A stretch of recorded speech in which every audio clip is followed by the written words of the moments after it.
साहब से करवाते हैं, जो सीनियर ताजिर रहनुमा हैं, सेल्फ मेड हैं। इनकी कहानी इनकी ज़ुबानी आज सुनेंगे। अगली ज़ुबान खालिद परवेज़।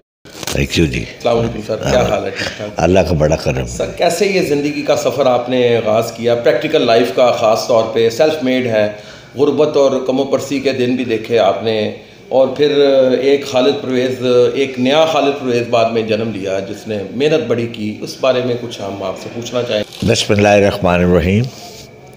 सबसे पहली बात तो ये है कि इंसान की अपनी सोच है, वो किस तरह सोचता है इसको। तो बेसिकली अगर देखा जाए तो सभी लोग जिनका आगाज़ ज़िंदगी का इसी तरह हुआ है, माँ के पेट से तो कोई नहीं सरमायादार पैदा होता या जागीरदार बनता, वो इसी तरीके से लोग बनते हैं। हमने शुरू में यहाँ मैं पढ़ता भी था और उस पढ़ाई के दौरान मैंने ये किताबों का कारोबार भी शुरू किया। इसमें एक मकसद था, एक सोच थी जो मैं लेके चला। जो मैं देखता था अपने आसपास के लोगों के पास पैसे नहीं हैं, किताबें ख़रीदने की सकत नहीं है, कापी ख़रीदने की सकत नहीं है। वो ज़माने सस्ते थे, अच्छे ज़माने थे, लोगों की सोच थी। इसी चीज़ को सोचते हुए उस वक्त भी मैंने ये इरादा करके निकला कि मैं इस काम को करूँगा, और इसी में मैंने मेहनत मजदूरी की।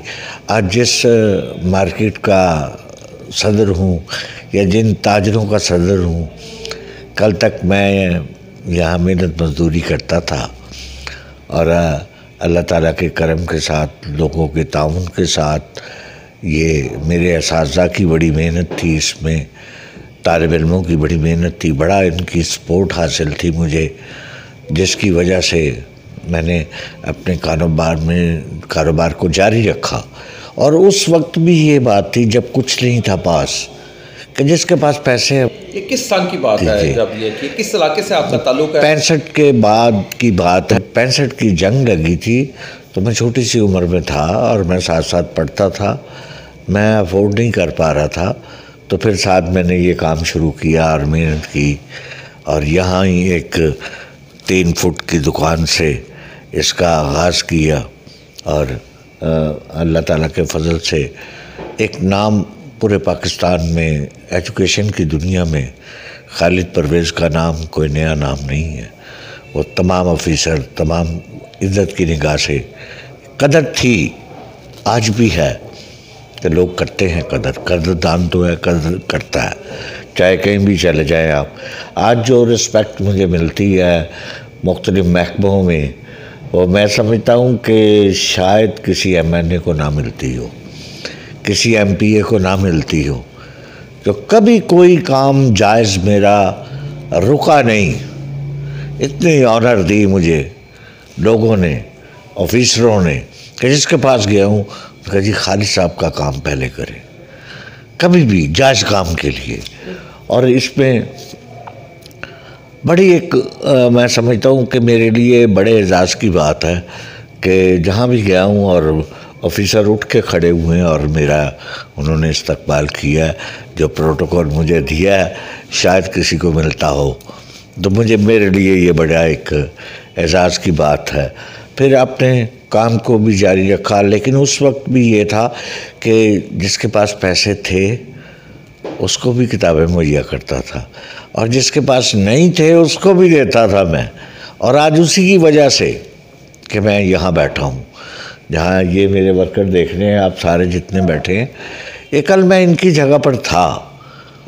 आज मैं अपने काम की वजह से, उसकी देन की वजह से इस मुकाम पर पहुँचा। और आज अल्लाह ताला का एक बड़ा, मैंने अपनी कौम को एक नया पैटर्न दिया, मैंने एक कौम को एक नया मवाद दिया, ताकि मेरे मुल्क का गरीब तालिब तालीम हासिल करे। इस मुल्क का गरीब, उसके लिए बग़ैर पैसों के, ये एक मैं नई बात आपको बताता चलूँ कि पूरी कायनात में जहाँ जहाँ इंसान बसता है, कहीं ऐसा सिस्टम नहीं है जो हमारे पास है। हम शरह ख़ानदान दुनिया की सब में सबसे पीछे हैं, लेकिन उसके बावजूद आज किसी को कोई सवाल नहीं आता, किसी सब्जेक्ट का नहीं आता, तो वो हमसे रब्ता करता है तो हम उसका फौरी जवाब देते हैं। यहाँ तमाम माहिर मज़मून बैठे हैं जिनका ताल्लुक़ गवर्नमेंट कॉलेज लाहौर से, जिनका ताल्लुक़ यूनिवर्सिटी से, पंजाब यूनिवर्सिटी से, जिनका ताल्लुक़ सिविल लाइन कॉलेज से, जिनका ताल्लुक़ FC कॉलेज से, ये तमाम पढ़े लिखे लोग ये सारे हमारे पास बैठे हैं। वो हमारी इस सिलसिला में मदद करते हैं कि हम मकसद तालीम को आम करना, ये मिशन लेकर चले थे। आज वाली सोच नहीं है। आज जो सोच हमारे हुक्मरानों की है, आज जो हमारे लोगों की है, उसके बरक्स था ये। और बड़ा हमने देखा कि इसमें बड़ा एक इज़्ज़त का मुकाम, बड़ी एक ऑनर तमाम तालीमी इदारों में भी और तमाम एजुकेशन के जितने मैदान में, वहाँ बड़ी सपोर्ट मिली हमें। सर एक क्वेश्चन ये है आपसे कि मतलब सुनने में आता है कि जी खालिद परवेज़ साहब रात को बाहर ही सोते हैं, ये क्या राज है इसका? ये कब से शुरू हुआ सिलसिला और ये अब क्यों नहीं आप सोते? ये जब मैं मेहनत मजदूरी करता था तो मैं जब रात हो जानी 12 बज जाने तो मैंने अपने दुकान में इतनी गुंजाइश नहीं थी, मैं बाहर ही सो जाया करता था।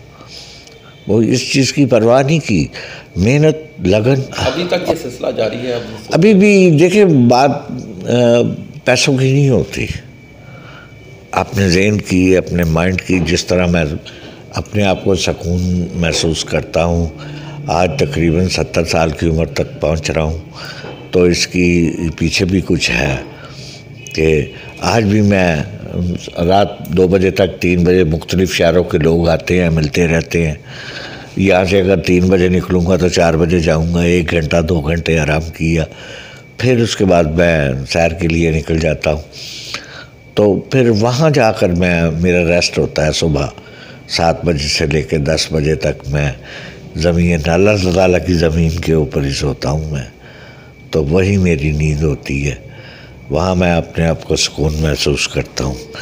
हर सारी दुनिया से हट के एक अलग खुले मैदान में सोता हूँ, उस छत के नीचे जो गफूर रहीम है सबका, उसकी। किस टाइम जाते हैं फिर आप? मतलब तो बस जब टाइम मिलता है, घंटे 2 घंटे के लिए ये घर का एक चक्कर रखता है। और कभी कोई इत्तफाकन कोई फंक्शन हो, कोई ऐसी चीज़ हो तो फिर जाना पड़ता है। अरसा आपने सियासी रहनुमाओं से भी मुलाकातें हुई और आपके मामलात मतलब कहने हुक्मरानों से भी रहे, काफ़ी अच्छे ताल्लुकात भी रहे। तो पाकिस्तान की तारीख़ में आपने सबसे ज़्यादा बेहतर शख्स जिसे आप मिले भी हैं, बेहतर हुक्मरान किसको पाया? देखिए जी, जो हर इंसान की अपनी सोच है, मैं ये समझता हूँ, चाहे किसी को अच्छा लगे, चाहे कोई किसी को बुरा लगे, जुल्फ़कार अली भुट्टो से बेहतर इंसान नहीं था कोई। क्या बात थी उसकी! वो दर्द रखता था गरीब के लिए, वो सोच रखता था गरीब के लिए। उसकी इसी बात ने हमें आज कायल किया कि मैं आज उनका नाम ले रहा हूँ कि मैंने उनसा सियासतदान नहीं देखा, एक सच्चा और खरा। कोई एक 10 पैसे उस पर साबित नहीं कर सका करप्शन के। आज उसके बगैर गुजारा नहीं है, चाहे कोई भी हो। उसके खोल लेंगे आप तो आपको नज़र आएगा, आप उफ उफ कर उठेंगे, इस तरह की हालात हैं। लेकिन वो सियासतदान थे, वो पूरी दुनिया में एक पाकिस्तान को कौन जानता था? उसका काम था ये कि भुट्टो कंट्री, पाकिस्तान को भुट्टो कंट्री कहा जाता था। जब उसके काम बड़े अच्छे थे एजुकेशन के मामले में। वो वाहिद पाकिस्तान की तारीख़ का दौर था जब एजुकेशन को सपोर्ट किया गया, जब उसके लिए बरात दी गई। जब एक स्टूडेंट है, तालिब इल्म, वो चाहता था मेरे मुल्क का तालिब इल्म तालीम हासिल करे, चाहे उसे कहीं भी जाना पड़े। ये इसका नज़रिया जो था बड़ा ज़बरदस्त था। वो 10 पैसे दे रहा था, पूरे मुल्क की सैर कर रहा था और फिर रहा था स्टूडेंट। ये असातिज़ा 3000 रुपया तनख्वाह लेते थे, ठुड्डे मार के उसको बाहर निकाल देते थे छुट्टियों में। लेकिन उसको वो स्टेटस मिला कि 70वां स्केल मिला और सरकारी मुलाजमत मिली, जन्नत में जगह आ गई। लेकिन शायद ये लोग इस काबिल नहीं थे। अगर उसने सनतें अपने अंडर की थी तो गरीबों के लिए की थी कि गरीब खुशहाल हो, वो इसको अपना मालिक समझे, लेकिन गरीब इस काबिल नहीं था। ये कहना बनता था, वो 500 पर आ गया। तो आपको तो बड़ी तवक्कुआत थी ये इमरान खान साहब से भी, जब ये इक़्तिदार में आए, हिमायत भी शुरू में की इनकी बड़ी के भी। देखे नहीं, तो पूरी सूरत बनाई है पूरी पाकिस्तान की सोच ये होगी कि इमरान खान आए। हमारी सोच पहले दिन से यही थी, लेकिन जब हम पर मुसल्लत हो गए तो हम खामोशी से बैठ गए कि देखें ये क्या करता है। ये बात थी, ये सोच नहीं थी कि इसे तवक्कुआत नहीं थी, क्योंकि इनकी हिस्ट्री को जानते हैं हम।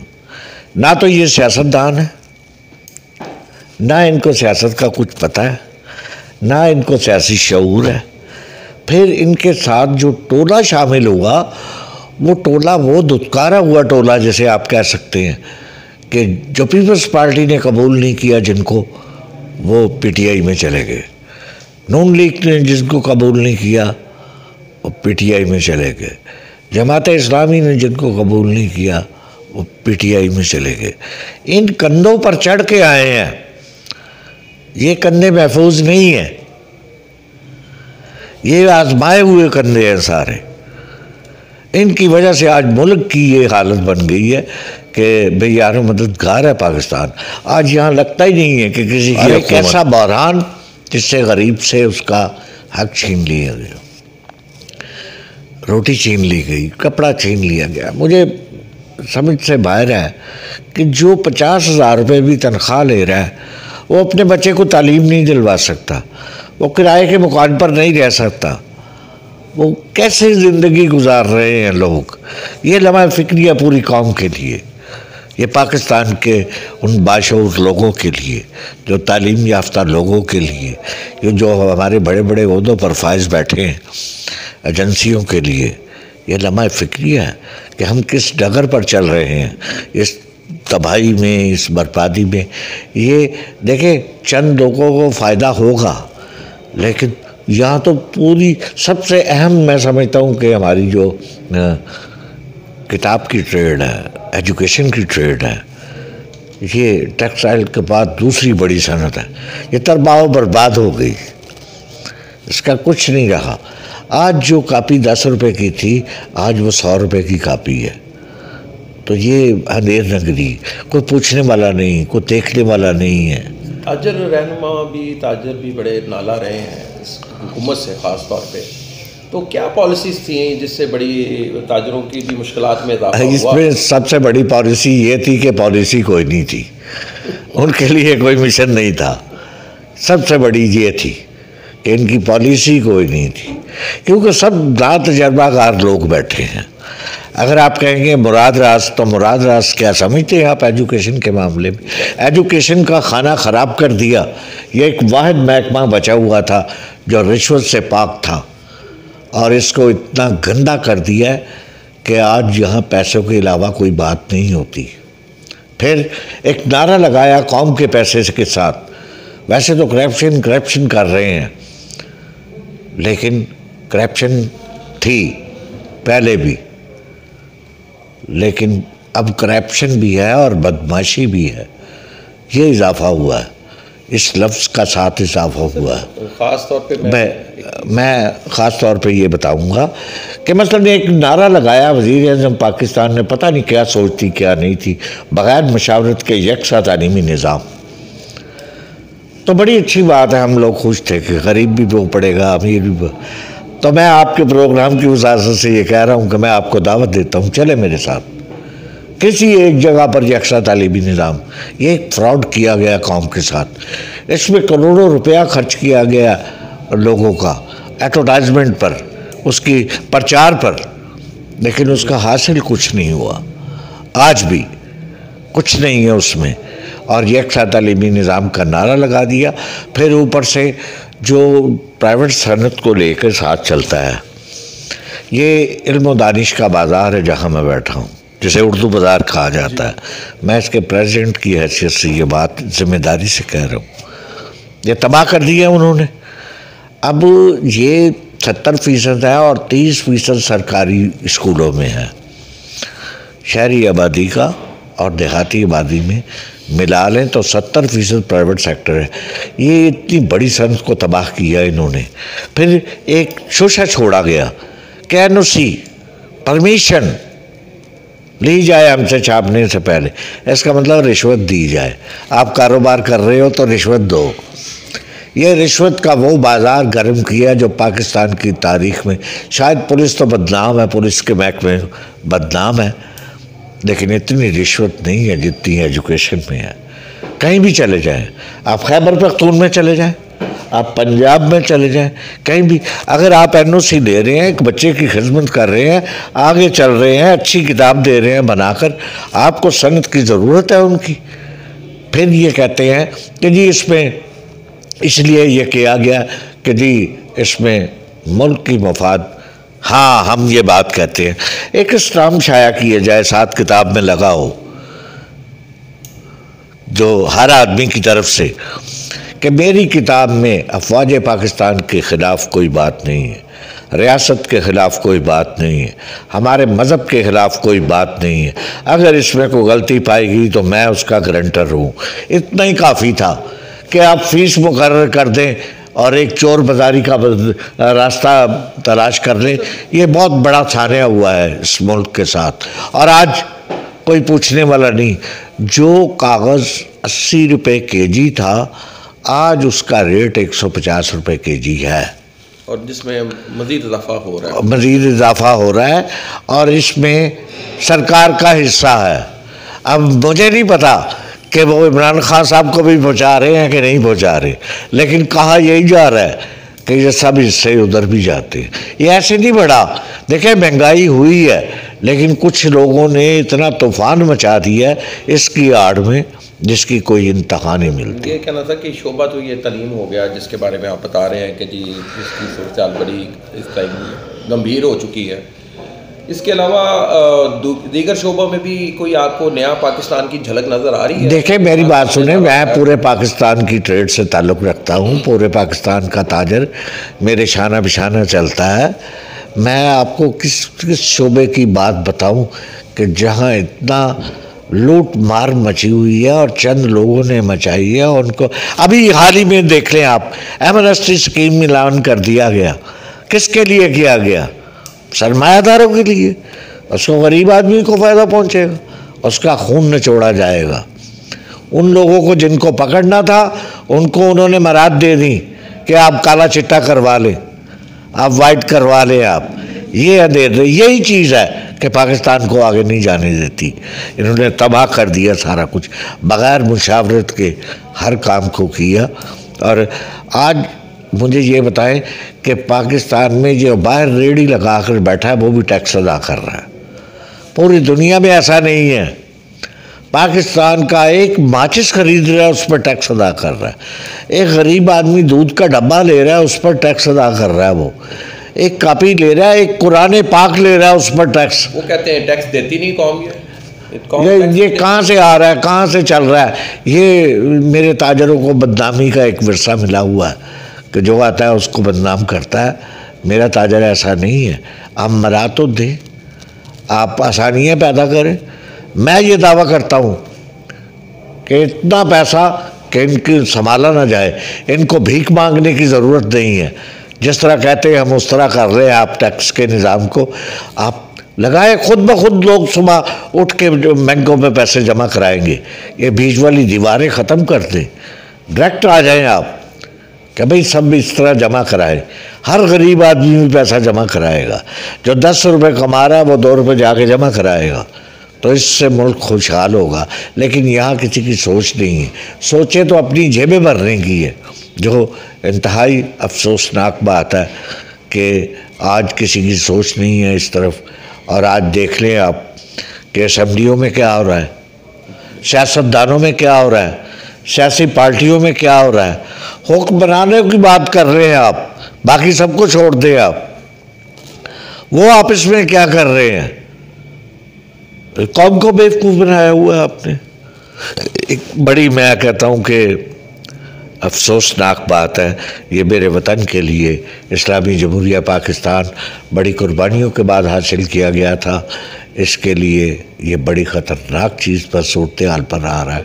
ऐसी क़ीमतों को आप क्या पैगाम देना चाहेंगे कि जिसके बारे में कहा जाता है कि इमरान खान उन्हीं के कंधे पर चढ़ के आए हैं, वो कैसा मुस्बत को देखिए, एक होता है कि मैं आपके प्रोग्राम की वसासत से ये बात कह रहा हूँ कि आज मेरे इदारों को ज़रूरत है, उनकी ज़रूरत है, उनके फ़र्ज़ में शामिल है। जिस तरह उन्होंने हमेशा अपना किरदार अदा किया, चाहे अपने मुफादात के लिए किया, आज कौमी मुफादात के लिए वो अपना किरदार अदा करें। आज जो मेरी आवाज़ है पूरी कौम की आवाज़ है, हर मुहिब्बे वतन की आवाज़ है कि वो आगे आए और इसको संभालें, इसको मज़ीद ख़राब ना होने दें, इसको लेकर चलें आगे, ताकि ये मुल्क तरक्की करे, ये थोड़ा ऊपर आए। लोगों की निगाहें, हमारे जो दुश्मन थे, जो वह हमारे मुनाफिक दुश्मन हैं, उनकी निगाहें आज मेरे वतन पर हैं। क्या कर रहे हैं, किस तरह हो रहा है? आए दिन वो थ्रेट करते हैं किसी तरह से, कभी किसी तरह, कभी जहाज़ के ज़रिए, कभी किसी तरह के। इदारे आगे बढ़े, आगे इदारे को बढ़ना चाहिए, उनके फ़र्ज़ में शामिल है। अच्छा सर, वजह क्या है कि मसलन ये फ़ौजी अदवार में तो लोगों पर ये महंगाई का ये अपना जिन सवार नहीं होता था और ये सूरत हाल नहीं थी। ये जमहूरी हुकूमतों में सो कॉल्ड से कहा जा सकता है कि इसमें तो कमर यहाँ तक पहुँच चुकी है। और ख़ास तौर पे आप ये देखें, मुशर्रफ साहब का दौर भी हमने देखा, उसमें भी ये सूरत हाल कभी ऐसी नहीं देखी कि न गुफ्ता बे सूरत हाल है। वो तरबियत याफ्ता लोग थे, उनमें डिसिप्लिन था, जो बात मुंह से निकाल दी उस पर अमल करवाते थे।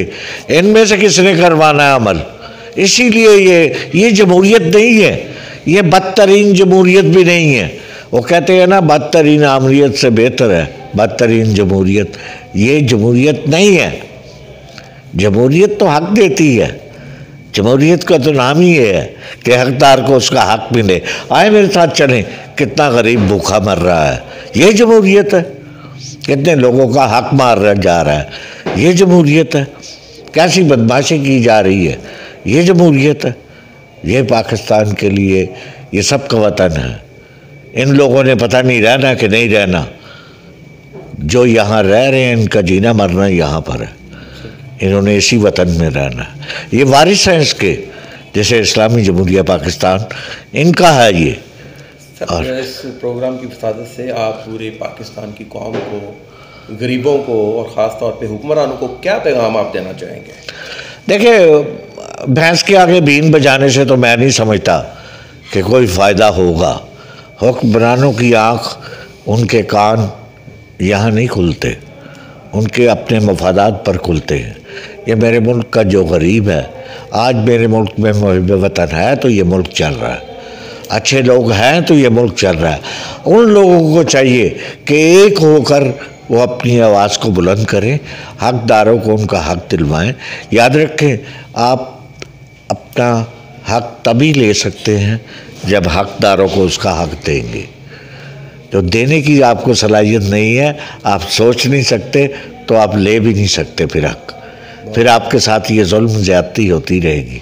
आज देखिए आप कि महंगाई का एक तूफ़ान गरीब आदमी के लिए कोई पूछने वाला नहीं है। जो मुलाजिम पेशा लोग हैं, हमारी मेजॉरिटी, आज वो कहाँ से गुजारा कर रहे हैं, कहाँ पर रेट जा रहे हैं। अब बड़े बड़े लोगों को सब्सिडी दे रहे हैं, अब 2 खाने पीने की चीज़ों को। अमीर आदमी को 500 रुपये किलो चीनी नहीं मर जाएगा, गरीब आदमी तो 50 रुपये में मर जाएगा। उनका ख्याल करें, आटे का ख्याल करें, घी का ख्याल करें। ये चीज़ें इनमें तो आप लूट मार ख़त्म कर दें, इनका आप बनाएं एक सिलसिला ऐसा कि जिससे गरीब खुशहाल होगा तो ये मुल्क खुशहाल होगा। अगर उसकी दुआएं, उसका सब कुछ आज भी साथ चल रहा है, अगर आप उसको बांट देंगे तो याद रखें फिर उनकी हाय जो है वो सबको ले डूबेंगी। मेहरबानी, थैंक यू जी, शुक्रिया आपका। नाज़रीन, नेक्स्ट टाइम हम एक नई शख्सियत के साथ फिर हाजिर होंगे, तब तक के लिए इजाज़त दीजिएगा। अल्लाह ने